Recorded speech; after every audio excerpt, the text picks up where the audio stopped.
Welcome to The Courage Effect. I'm Suzanne Weller, and this is a show about growth and unleashing what's possible.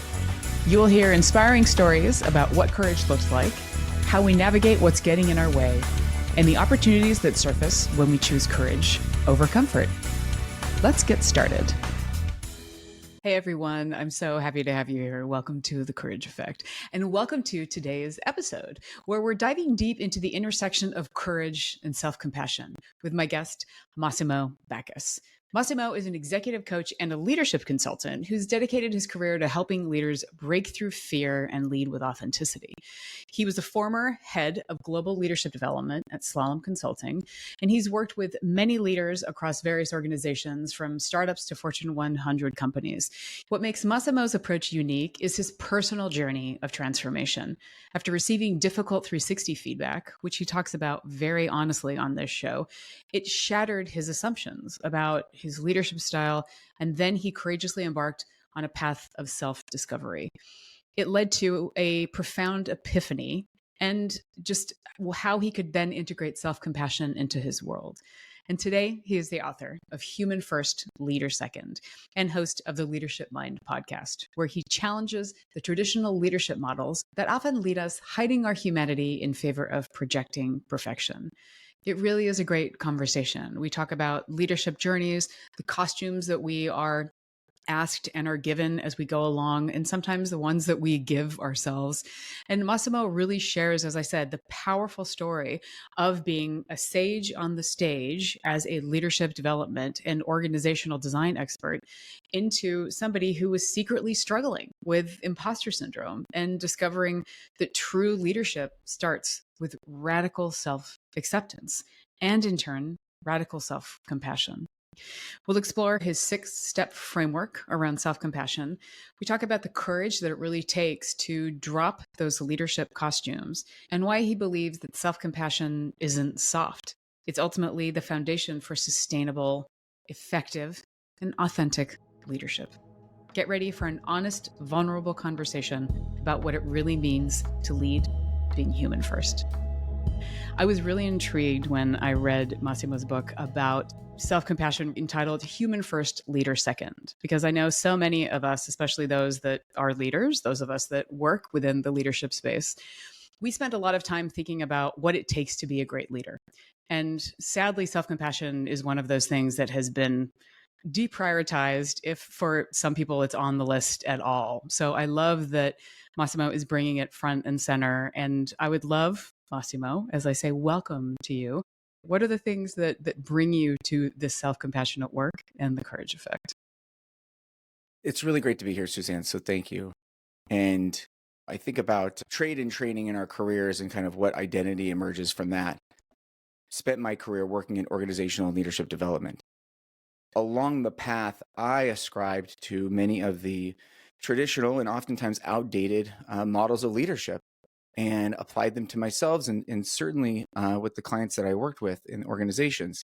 And then I had the painful yet privileged and poignant opportunity to have an epiphany. And that epiphany was self-compassion. When it was introduced to me and kind of entered my life at the age of 36, I was a high-achieving sage on the stage, expert coach, lauded for my expertise as a coach and a facilitator and a practitioner and an agent for change within organizations. But I was also an incredibly flawed human being who was hiding my doubts and my insecurities and my imposter syndrome and my feelings of not being enough. And I realized that hiding all of those things was doing a disservice to me and everyone around me. And my role as a leader was to be in service of others, to create the conditions where people wanted to follow because I was creating safety. And I wasn't doing those things because I was over-indexing on my intention of not showing who I was authentically and not letting people see my shortcomings. And the funny thing about this is, if this relates to people that are listening, and I imagine that it does, we think we're pretty good at hiding our shortcomings and our insecurities and things, but the reality is we're not. People see it, and oftentimes we're the last person to find out, and that was certainly the case for me. And since having that epiphany, I have essentially poured my entire craft, my purpose, my soul, my work into creating the conditions for other people to have that epiphany. It's not the only answer to effective leadership, but I do believe that it is the lowest common denominator that, when tapped into, can be the greatest accelerator for effective leadership. Mm, powerful words. And I love the idea of an epiphany being the gift. Yeah, I mean, epiphany is one. It's a powerful word. It it evokes this idea of something greater than ourselves. You don't will yourself to an epiphany. Epiphany doesn't come out of just doing. Um, if anything, I think it comes out of doing less and being more in a sense of surrender. And I think that for me, I would never have come to it had I not fully surrendered and just um, acknowledged I don't know so much, Mm. and I have so much to learn, and I need to lead with that, as opposed to what I was doing before, is leading with, let me show you everything that I do know. Let me show you how great I am, how talented I am, how worthy I am. Um, and and that's a path that many people walk, but it leads to burnout, and it leads to a lack of self-trust, and it leads to eroded relationships with others and with ourselves. Um, and it's also the path that we observe in other people. We learn it from those that have gone before us. So there's no one to blame, but there is an invitation to say there is another path to walk, um, and it's a beautiful path. It is a beautiful path. And I'd love for you to talk about how courage took you on that path and what courage looked like for you when you made that decision, when you decided to action on the epiphany. Yeah. So when I think about courage, and I'm sure that you have a definition, Suzanne, that captures it well, but um, I think of courage as um, acknowledging fear and proceeding anyways.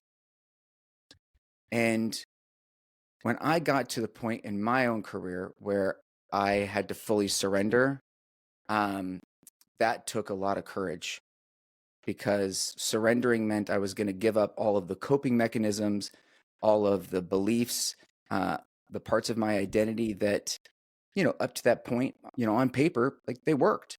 On paper, I was successful. So why would I give these things up? But I knew that if I didn't, I wouldn't be able to get to the clarity of the answers on the other side.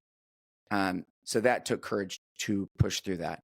I also think that crisis, creates those opportunities to be courageous, which is, I've tried everything else and nothing's working, but I believe in something so much. My purpose is so clear. I don't want to give up.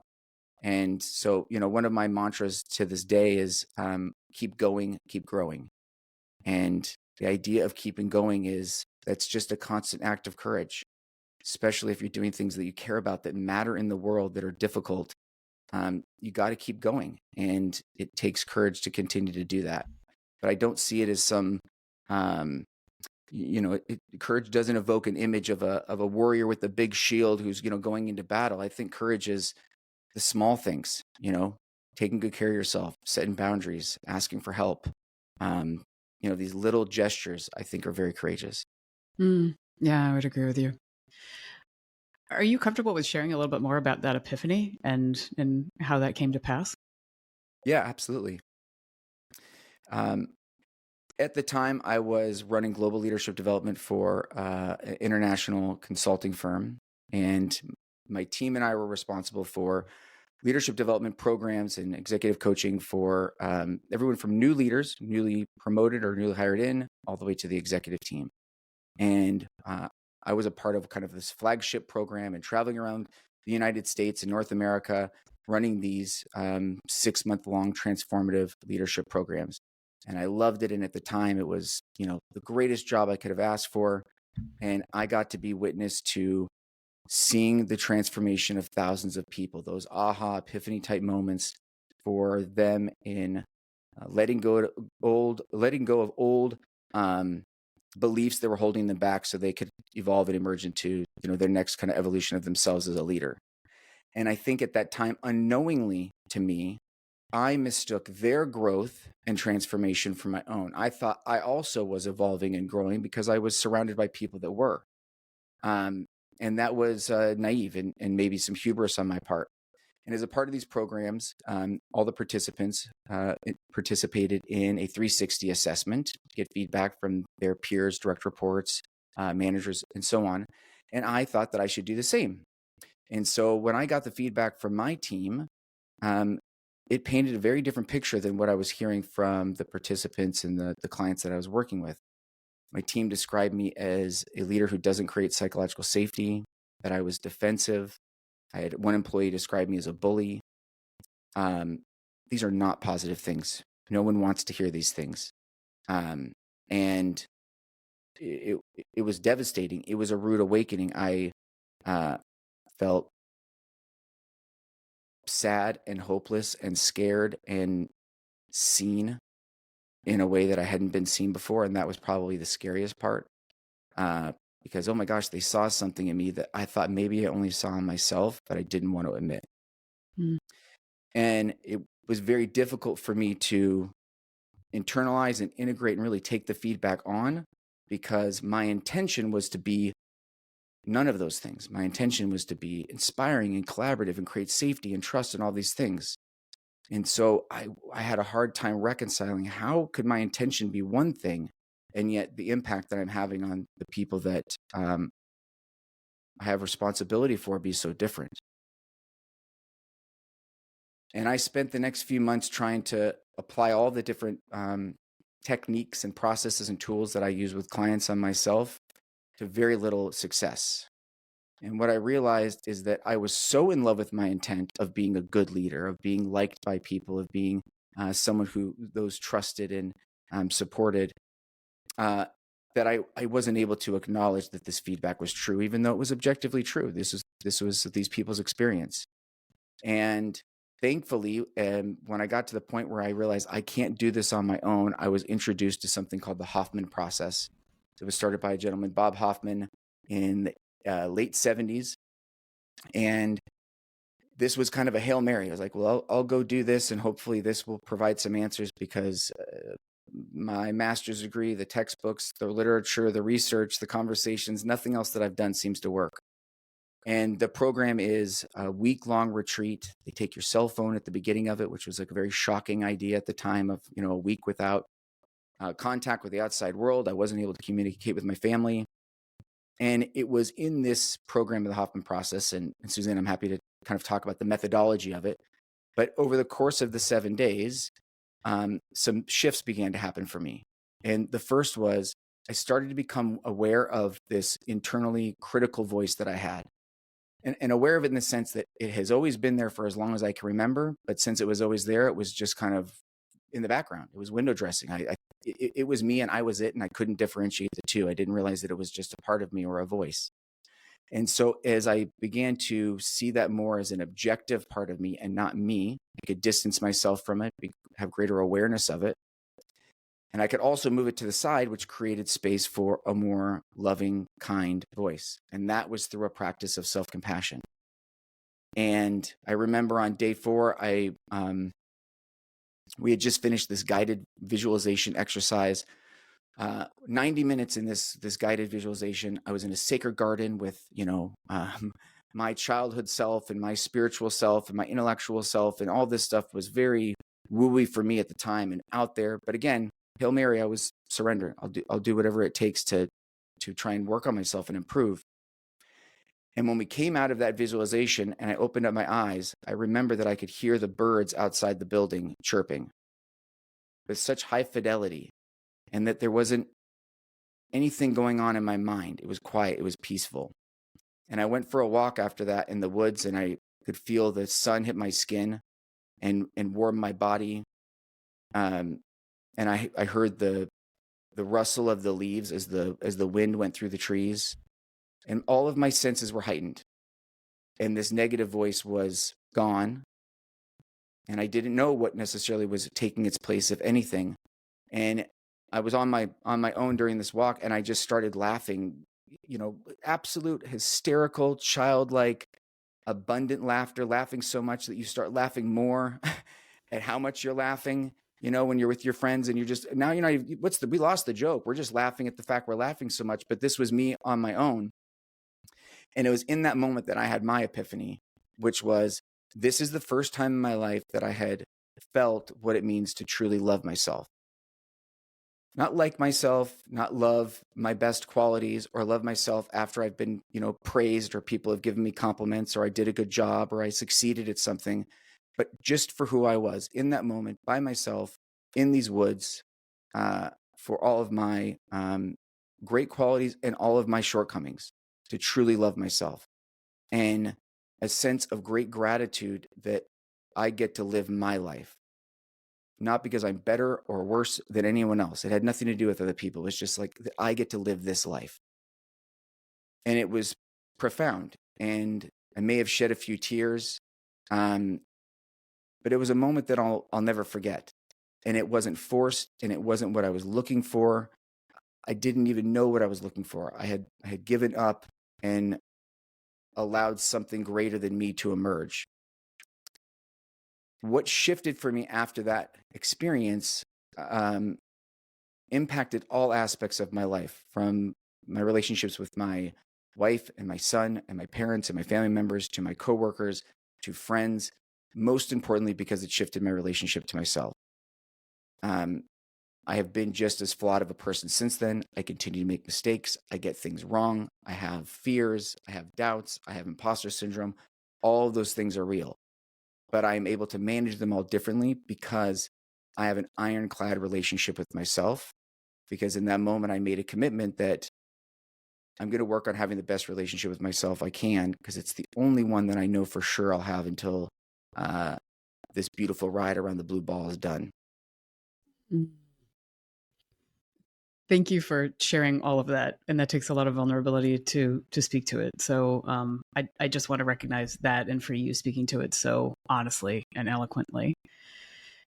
It's also not lost on me that you were doing leadership development, and that this was something that then you were yourself getting caught up. I mean, in all of the traps, right? The potential pitfalls that happen to leaders. And even though you were the one doing the training and the guidance, you literally had to have that moment of getting that feedback and figuring out what you wanted to do with it. So I just want to acknowledge the fact of you were open to it, and you really took it, and you went out to seek other ideas. And the idea of what you expected was not what ultimately cracked you open. Yeah, and I think that the courage in it was just to keep going. I didn't know what I would find, but I knew that if I kept doing what I was doing, I was just going to keep finding the same answers, and that something had to change. And that took a lot of courage, but to not know what it was. And what a gift, Suzanne, to stumble into it. I wish I could say that I found, the power of self-compassion because I'm a great researcher and I did some studies and I came up with this on my own. I stumbled into this like Mr. Magoo. I was blind and struggling, and I stumbled into it.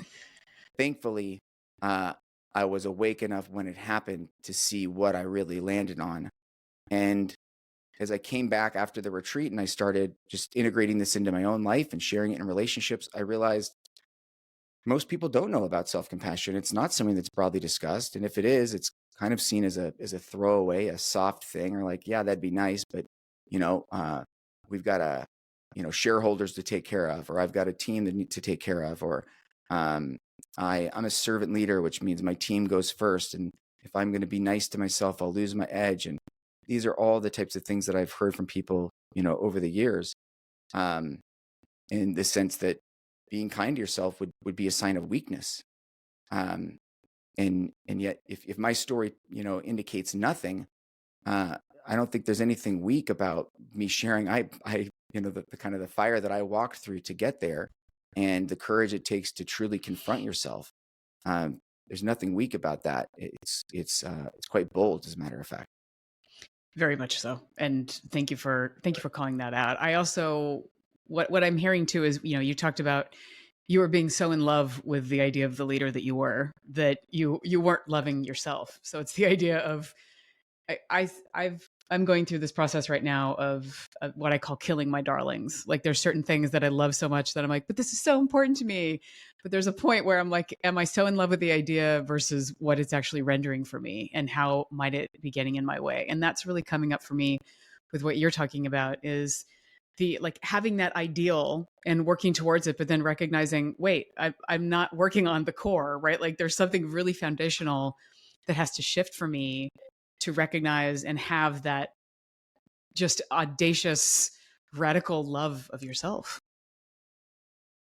Yeah, I love this idea of killing the darlings. I feel like I'm going through a similar process, Suzanne, and it's tough when we care about things and we're passionate about them and there's a purpose that is aligned for us. You know, so much of this work comes down to an acknowledgement of where is our sense of self coming from? Is it external validation or is it internally resourced? And I don't think anyone is in the wrong if they find themselves feeding off of external validation. It is the society, it's the system that we live in, it's what we've been raised around, is that I feel good when I did a good job, I was a good boy or a good girl. And there's nothing wrong with those things. The issue arises when we become reliant on them, so that we're fearful that if I do something wrong, I won't get that. And what happens if I don't get that? Then who am I if I'm not getting the validation, if I don't get the promotion, if I don't get the positive feedback, as opposed to going from a perspective of I'm internally resourced. I give myself the validation and love that I need. And I certainly would love to have a positive impact on other people and be praised and lauded and seen as successful and have a positive impact. But I don't need it. And when it happens, I will take it in with great gratitude and appreciation, but I don't need it. And that idea of who I thought I needed to be as a leader was a leadership costume that I put on because I thought this is who I need to be in order to get the external validation. It's what I had learned throughout my life. If I'm this person, then I'm a good boy, then people are going to like me, then I'll get the things that I want in life. And if I let that go, who am I? Will I not have those things? I could lose everything. Things get pretty dark and scary if you follow that path of logic. But when you're internally resourced because you're practicing self-compassion, you're not reliant on those things anymore. And it's easier to kill the darlings. It's easier to set boundaries. It's easier to take a step back and say, I don't need the person to speak up in this meeting because there's other really smart people here. Because you're grounded in who you are. That is the power of it. And when something is reliant on external validation, it's contingent on other people giving it to us, which means it's not a sustainable resource. We got to go around looking for it. We don't always get it the way we like it. But if we're internally resourced, then it's on tap, on demand, when we need it, when we want it. And that creates something that is very sustainable. And for people that are purpose-driven, for leaders that want to make a big change in the world, we got to have sustainable fuel. Yes, and I love that whole idea of clean environments, right? I mean, because so much of what we're doing is really polluting. I mean, we're bringing dirty energy in. So the idea of how do we? I mean, I like to say you are your own best tool. So how do we be internally resourced, as you say, and ensure that what we're bringing into the environment is generative, not it doesn't deteriorate. Yeah. And when you think about internally generative, Suzanne, what comes to mind for you? What are some of the descriptors of that? For me, a lot of that is the idea of, I mean, something that I struggled with in my life, and something that I had to, when I got my coaching certification, I called it my excavation. So it was like, okay, how do we really go deep and go really deep into these patterns that have served you, but are not necessarily going to serve you where you want to be moving forward, similar to what you were just talking about. And one of those is being a fixer. And so, of course, being a coach, that was one of the things that I had to really go deep on, and to understand that just because I think I know the advice and I want to help somebody, when am I jumping in when I'm not necessarily needed? And for me, it's about understanding that other people have, unconditional positive regard. They have the solution. They don't need me. Like, what ego am I bringing by being the fixer? They are their own best tool.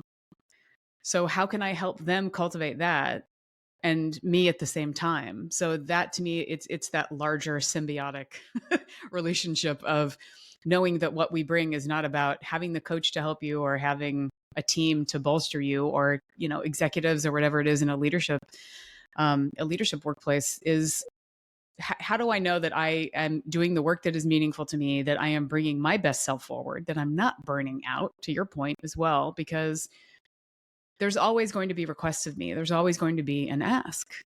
And I need to have my idea of, is this aligned with who I am? Does this get me the results that I want? Is it aligned with my goals and also the organization? Because it's so easy to put others first rather than yourself. Yeah, and the sense of obligation that we have. If I Yes. don't say yes to this, what will they think of me? And you could say, well, if you do say yes to this, what will you think of yourself? There you go again, not honoring a boundary, or, over-indexing or needing to fix, or what have you. I think of this as Keegan and Leahy, these two brilliant Harvard professors, wrote a book about deliberately developmental organizations. It's called An Everyone Culture, is the name of the book. And in it, they talk about that employees, by and large, have two jobs. They have the job that they were hired to do. It's on the job description. It's on your title. And then there's a second job that we all occupy too, which is the one where you're trying to project the person that we think that we need to be. And so we hide our inadequacies, our insecurities, our imposter syndrome. We play politics. We try and navigate the trust game. And we avoid, being authentic, we ourselves, but also just having authentic conversation. And those are the places where we say, I don't really know the right answer, or I don't know exactly what the outcome for this conversation is, but I know that we need to have it. Or I know that trust is at risk in this relationship, and it's important that we address it.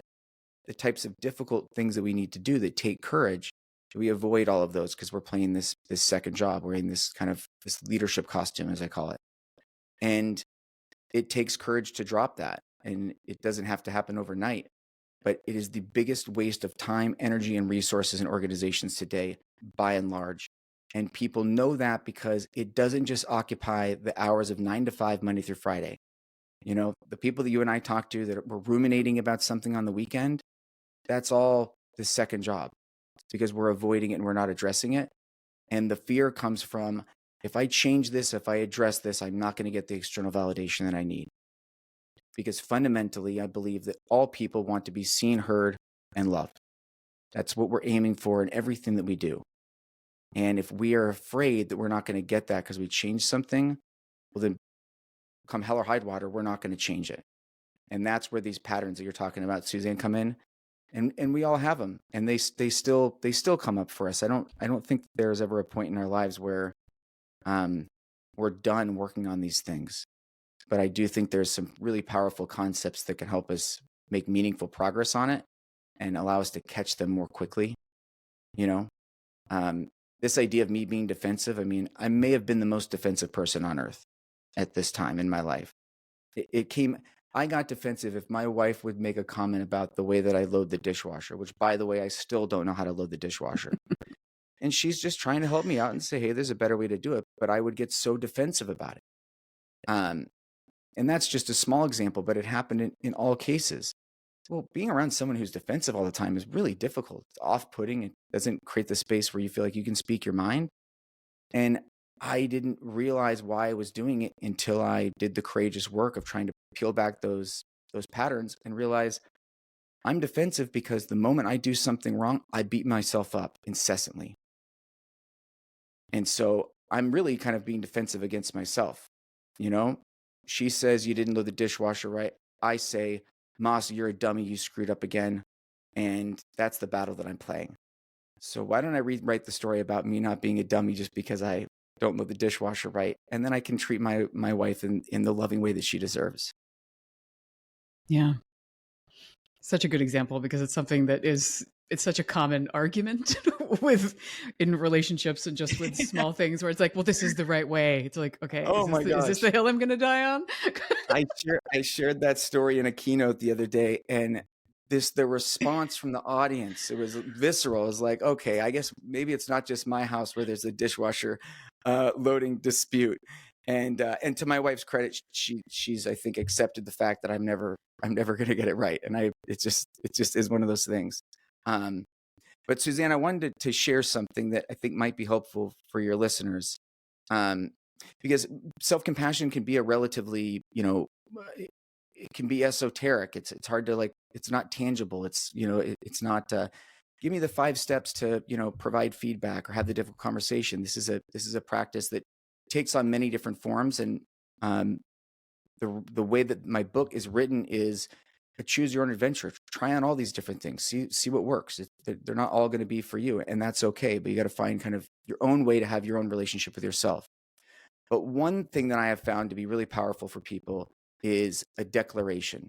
And this in itself takes courage, because it's some of the things that are in the declaration. You're like, I can't believe I'm saying this out loud. It feels so kind of cringy. And I'd like to read it in just a moment, but I shared this in a keynote recently, and the response from the audience, a pin could drop how much this hit home for people, as I just read the declaration for myself. And then one of the members of the audience said, would it be okay if we reread it, but we did it all together? Mm. And so now there's 150 people reading this declaration for themselves. And I don't know if there was a dry eye in the house afterwards. And it wasn't, this wasn't performative. This wasn't, I'm trying to feign, vulnerability.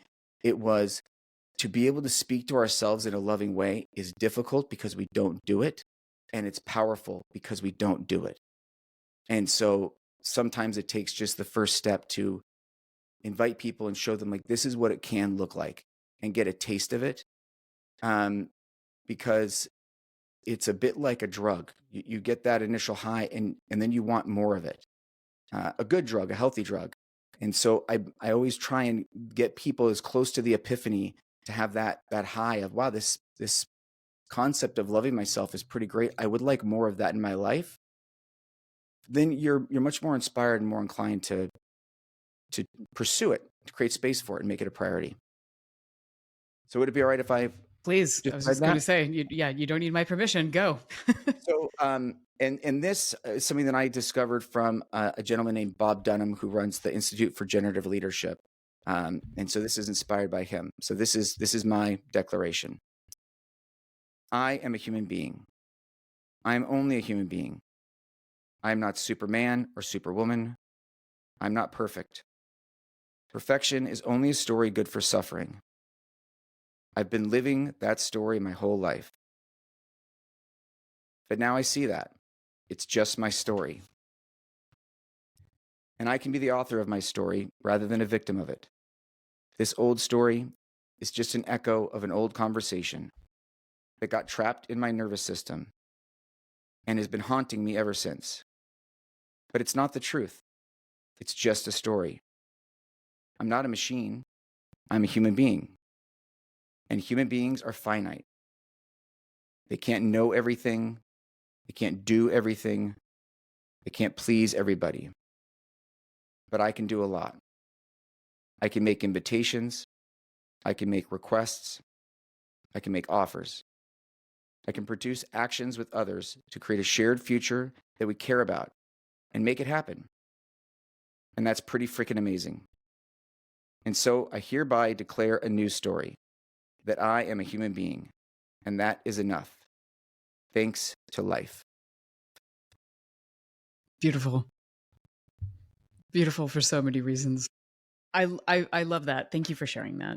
And how long did it take you to write that? I mean, I know I've done some of these before, and it can take time to hone. I'm curious for you. What was your creation process? Said, so this was based off of Bob Dunham's work. So he had a starting place, and I read that from time to time. I have different versions of it that I read. I find it incredibly powerful to read in community, meaning there's nothing that I just read that is unique to me. And one of the core tenets of self-compassion is that we are not alone, especially when we're feeling heavy negative emotions or stress or anxiety, depression. It feels very isolating. And yet that is a human experience. Anyone I meet, I know they've felt sadness. I know they felt joy. I know they felt loss. They're human. And these are the types of things that we just overlook. But to speak it into existence, and I'm not talking about manifesting this, I'm just saying to say these words out loud is a powerful reminder of these things being true. Because the world around us, especially for people in leadership positions, is always going to ask for more. Always.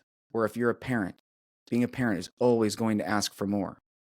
And so the feeling of I'm not enough is always going to be there, because how can we ever meet the demands of always more? Yeah. But to be able to just remind ourselves of, we don't have to have all the right answers. We don't have to have it all figured out. But it doesn't need to be binary. If I don't know the answer to something, it doesn't mean I'll never know. It just means I don't know right now. If I'm feeling a strong negative emotion, I'm not going to feel this forever. What I can do is connect to others and realize, hey, this is a human experience that I'm having, and remove myself from it a little bit and ask, like, what is this emotion an indication of? What is it teaching me? I think of all of our feelings, Suzanne, as they're just data points. Yeah. So those that are like scientifically inclined and researchers who would say, I don't like to be tapped into my emotions. It's just a data point. You're feeling nervous. It might be an indication that you care about what you're about to do. That's a pretty human experience too. That's pretty cool. So anyways, thank you for letting me share that. And every time I read it, I get just a kind of a tingling feeling. And again, there's nothing in there that's about how great I am or how successful I am, or, it's a reminder of how human I am. And the more I can connect to that, and the more that anyone can connect to that, then you're coming from that internally resourced place. And I am a much, much better leader, executive, business operator, father, husband, son, because I remind myself that I'm just human and I'm just doing my best.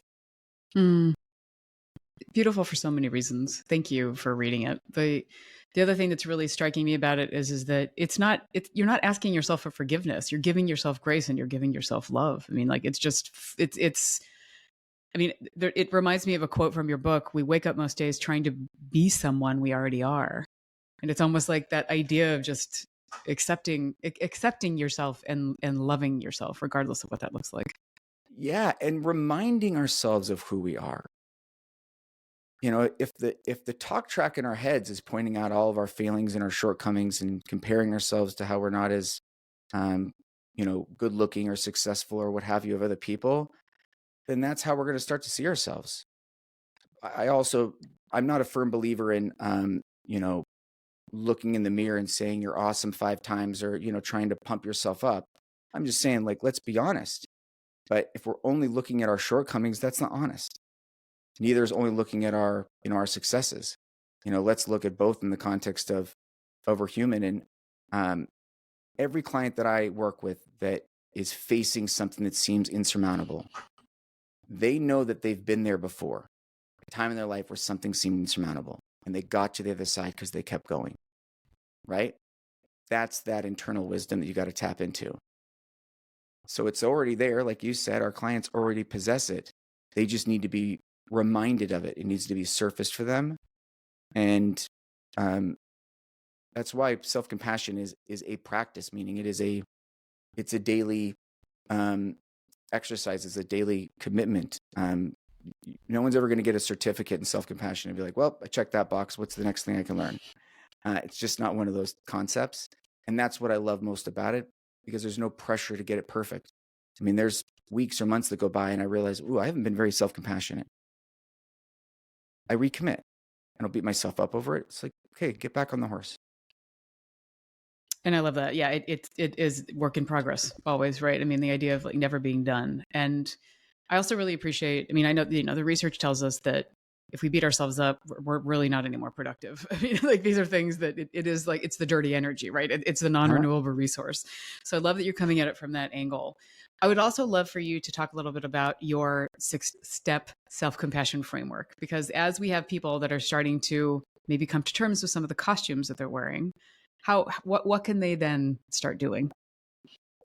Yeah. So as I said before, it's written as a choose your own adventure, or, the metaphor I use, who loves to cook, a free Sunday for me when I get to be in the kitchen all day is a happy day, is that we're cooking in the kitchen together, and we're going to try out different dishes, and we're going to taste, and we're going to see what's missing. Does it need a little more salt, a little bit of fat? What's the dish need? A little acid?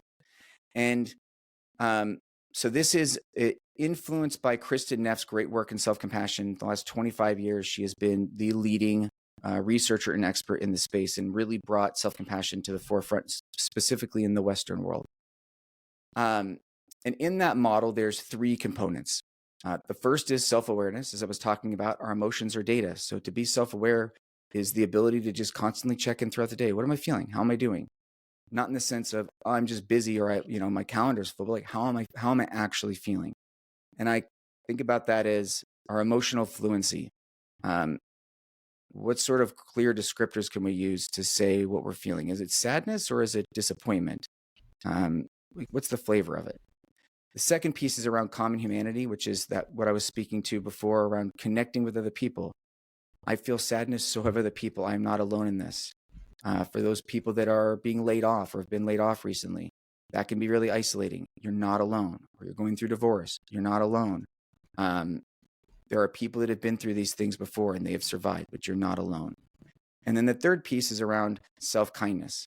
And this can take on the form of going for a walk, drinking some water, going to bed early, or more courageous self-kindness, which would be acts like saying no to something, even though it's difficult, setting a boundary, ending a relationship that's not healthy, even though it might be hurtful to that person.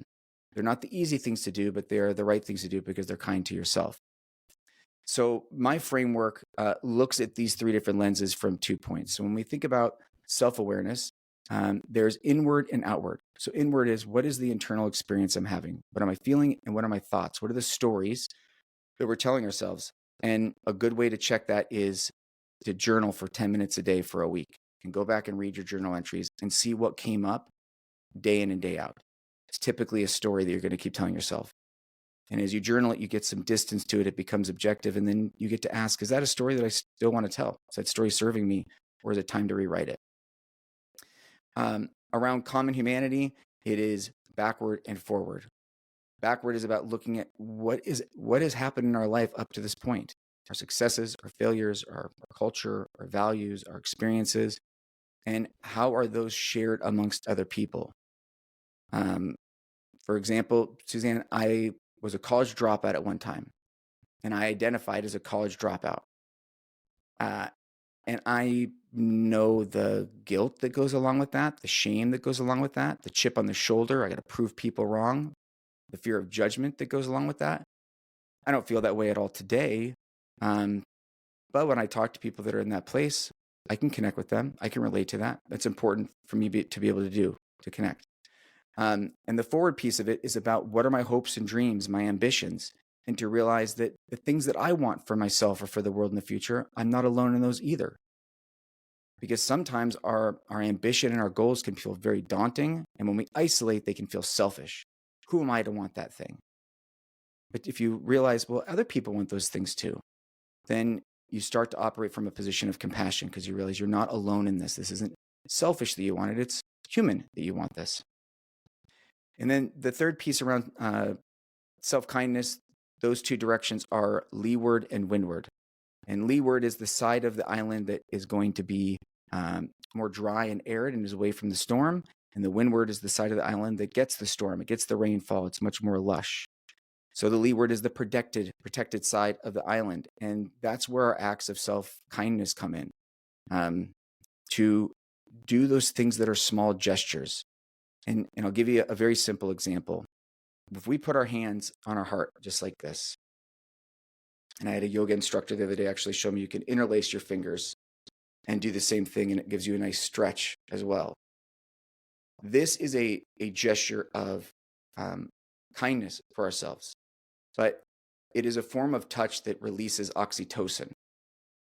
So we are promoting good chemicals in our body to support our well-being, but it's also a gesture of self-love and of strength. I've got you. I trust you. And sometimes we need that, especially when the people that we think should be doing that for us are not coming to our rescue. We can do it for ourselves. So those are leeward activities. Windward activities are about setting boundaries and having the courage to have the difficult conversation. It's asking for feedback when you don't want it. It is not the stuff that feels good, but you know that it's good for you. And you know that it's the right thing to do for you. And the idea of these 6 different directions, they all enter into self-compassion. There isn't one way to get into it. They're all different ways to practice it. And I encourage people to try them all on. And sometimes the day, the situation calls for one. It's really easy to know, right now I just need some leeward kindness, or I need some windward kindness, or I'm feeling really isolated right now and I got to tap into my values and my purpose forward. Or I need to tap into what's the journey that I've been on? How can I look back and kind of celebrate, what it is that I've done and what I've learned from this point, so I don't feel so alone and disconnected in this. Or maybe it's just a simple awareness exercise around where am I now? Because I'm spinning and my default mode network is engaged and I'm on autopilot and I'm just running from meeting to meeting to meeting and I'm miserable. And I know that if nothing changes, then I'll stay in this vicious cycle, but I don't even know where to start. Start by tapping into what is here and present for you now. And that takes practice. It's like learning a new language. To be able to identify our emotions it's a new language set. And Brene Brown's book, and the name is escaping me, it's right behind me, I think. Atlas of the Heart. Atlas of the Heart is the most brilliant. It's like the Rosetta Stone for emotions. Mm-hmm. If you want to learn the language of emotions, it's the best book out there for it. To increase your vocabulary around that is so powerful, because I'm pretty sure I'm not alone in this, but I oftentimes will meet people or get on calls or running events and check in with everybody and ask them how they're doing, and the response I get is, I'm good, busy. Well, busy is not an emotion, and neither is good. Yeah. So what that tells me is that person doesn't have the vocabulary to really know, and they're not used to someone asking them that question and actually wanting to know, how are you? So I'll pause and I'll ask the question, I really wonder, how are you? How are you feeling? I imagine you're good, generally speaking. And that's kind of most of our baseline is good. And I imagine you're busy, because who isn't? Right? But I want to know how you are doing. And that's how we can offer compassion to other people. So simple. And but so powerful. And that's the thing about this work too, is I think that people, going back to what you said before, we tend to think it's something soft and it's fluffy and it's not needed. And because it will, in some way, we'll lose our edge, it takes us out of being what we're capable of being, when in fact it does just the opposite. Yeah, it puts you on firm footing, because when you're playing the role of the second job, wearing the leadership costume, trying to project somebody else, you're off balance. Yeah. Because you're always trying to be and kind of morph yourself into who you think that you need to be. That's not a position of strength. It's a myth. But when we're grounded in who we are, then you kind of become like Neo in the Matrix. You see the bullets coming before they hit you, and you can step out of the way. And sometimes you might get hit. I still get hit from time to time, but it's sustainable. And I hope everybody has a long, healthy, prosperous life. And yet so many people are just chasing from one burned out thing to the next, and it's very frustrating, Suzanne. I wonder if you experience this, that in the world of coaching, in personal and professional development, there are so many people that are kind of selling a quick fix. Do these 5 things, follow my program.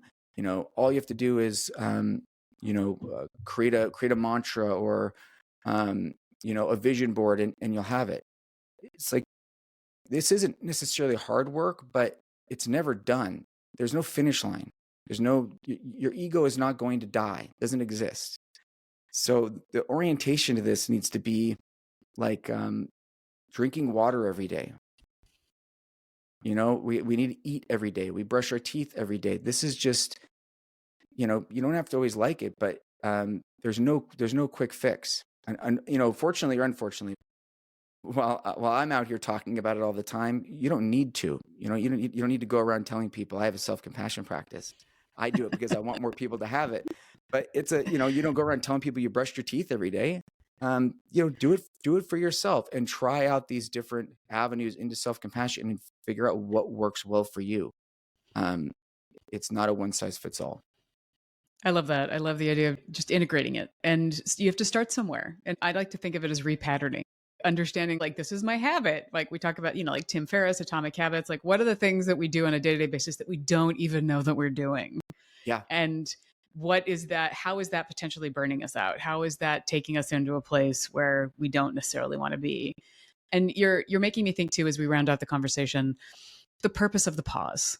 And I know that you're doing work with this. I mean, you mentioned before, I mean, so many people have been laid off. There's a lot of people that are in career transition right now. Talk a little bit about what you're doing in this pause area. So there is an opportunity that presents itself when we're in between roles. But it's hard to see it as an opportunity because from the moment we enter kindergarten, grade school, we are essentially in a structure that is a ladder that we get to climb. We go up in the grades, we finish school, we go into the workforce. Now there's a ladder of progression with titles. And so we climb that. And then we find ourselves in between. And in the in between space, there is shame, there is guilt, maybe there are mistakes that we made, there's blame that we want to put on others or ourselves. And our natural reaction is to just jump to the next job. I just got to pay my bills. And I get that people have bills to pay and mortgages to pay and all of that. But it is an invitation to look at that time as the neutral zone, which is based on the book from Transitions from Barry Johnson's work. And it's a brilliant concept. And it is essentially saying that there is the ending and a beginning. And we typically just jump from the ending to the beginning. But in between, there's a space called the neutral zone.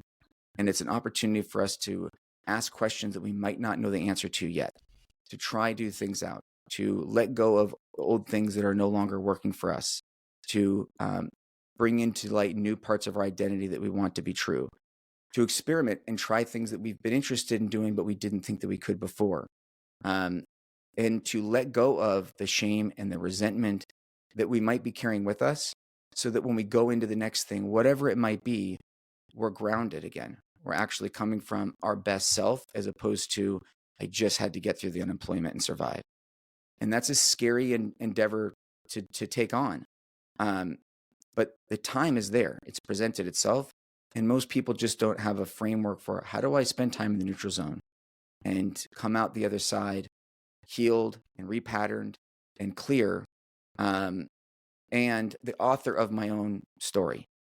Because if you're fixated on what does the organization or what do the people that I used to work with think of me, or what is the next employer going to think of me because I was laid off, none of those are your story. You're just speculating about what other people are going to think. And what I can tell you is that people are going to think what you tell them as long as it's honest. So what's the honest story that you want to tell? And that means don't hide the things that are your misgivings. And I'll give you a clear example, Suzanne. When I left the corporate world before starting my coaching firm, I was fired. Not laid off, fired. And it was a horrific experience. Absolutely awful. I wouldn't wish it on anyone. But I knew what I was going to do after that. I knew I was going to start my business. But I also knew that I couldn't start my business right away because I was damaged goods. My feelings were hurt. I was bitter. I was resentful. And that was not a recipe for success. So I committed to 6 weeks before starting my business to be in the neutral zone. And I had some serious goals there. And one is I needed to forgive myself because I felt like I had screwed up and that I was a bad person. And I wasn't, but I had to forgive myself. I also wanted to forgive the people that were a part of this happening because holding on to resentment for them wasn't going to do me any good. And what's the point? I wanted to let go of like what people are going to think of me or what people are going to say about me. It's out of my control. I don't know. The only thing that was in my control is like, who am I? What do I learn from this? And how do I continue with courage in a way in my life that is authentic to me and my values and my purpose?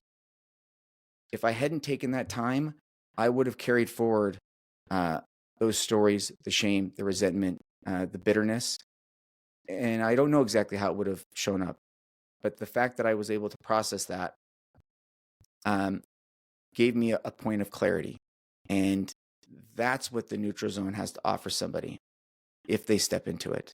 And so we're working on launching programs for people that are in transition or want to be in transition, meaning they're ready to leave an organization, but they don't know how. And they want to do that unpacking and repacking work and make an internal shift so that they find that their external experience in the next chapter of their life is different than the current one. Thank you for that. Yeah, the messy middle. It's a very hard place to be, but it's a very important place to be. I also want to ask you one last question, which is, what about people that are in organizations and would like to create change within their organizations? Any recommendations? I think the neutral zone works when everyone is bought into the idea. So if you think about an organizational change, there needs to be buy-in from everybody that's impacted by that organizational change, that we're all going to be in the neutral zone. And the difference in organizations is those, the people of influence and authority need to create the conditions for people to actually create the space to be in the neutral zone. And that typically is the hardest thing. That's true with any leadership development program or anything. Is, are you actually going to support people taking the time to do this important work? But the concept holds true. I mean, it could be for individuals that are just transitioning from one team to another or different management. But there's value in the pause and purpose in the pause. But it's counterintuitive. So it's like, wait, you want me to not do anything? I can't do that. It's the same thing. You want me to stop projecting that I'm, the best and the smartest? Yes, stop projecting that you're the best and the smartest. Again, courage. It takes a lot of courage to take that leap of faith and go, okay, I'm going to let that go. I'm going to let that belief that that's what's keeping me safe go, so that the truth that's always been there, the part in ourselves that we just don't know, can reveal itself. Thank you for that. A couple of things that I want to summarize that I heard from this conversation is the idea of, the power of the true power of the pause, and having an idea of what might be some of the stories that you're telling yourself. What are some of the stories that you're hearing from other people? How do we actually think about what that's telling us? To use that data, as you said, to be able to inform us, but not to define us, and to have that be in that neutral zone, to spend some time to be able to figure it out. And maybe understanding that, I love the idea of epiphany as a privilege. So maybe instead of the epiphany being foisted on you, how do you potentially create that privilege for yourself? And to understand that it's okay not to be bulletproof. And in fact, nobody is bulletproof. And the idea of how do we not just survive and get through this, but how do we all come out individually and collectively better on the other side? Any final thoughts as we say goodbye? I would just say that for those that are considering the value of the neutral zone is to cap it to a certain amount of time. Give yourself 2 weeks or a month. It feels less daunting when you say, okay, it's just going to be this period of time. But then it's an invitation to don't do anything. That's when you do the internal work and you start to listen to what those emotions are and what are your needs. And there's rich information in there, but you got to slow down to let it surface. If you just keep running to the next thing or update your LinkedIn and your resume and you're out there looking for the next job and applying, you haven't created the space for it, and it won't emerge. And I look at this as it's just an invitation that I'm making for people. You have the time to do this. Take it, and don't take it from me. I've worked with, at this point, a few dozen leaders just in their own neutral zone in these transitions. And all of them say it's so hard to explain to people the value of it unless you're on the other side, which makes it very challenging. But they're so grateful for they did because who they are today is significantly different than who they would have been if they just kept following the path of who they were. But Suzanne, this was a really a lovely conversation, and I'm very appreciative of the work that you are doing to demystify what courage actually means, and that it isn't necessarily something that needs to be even a badge of honor. Like there could be small, courageous acts that we make, and the only person that needs to know is us. And that's enough. Thank you for that. I love how you captured that. That is very beautiful and sits with me deeply. So I'll go back to doing this as you give that to me too. So thank you. Massimo, such a pleasure. I really appreciate you being here. We'll make sure that all of your information is in the show notes. And thank you again. Thank you. Thank you, everybody, for listening. Stay courageous. The Courage Effect is brought to you by Weller Collaboration. If you're looking for a leadership coach, maybe a speaker or a consultant, to help you or your team be more courageous and adaptable, we would love to have a conversation. More information is available via the links in our show notes. Please spread the word about the Courage Effect.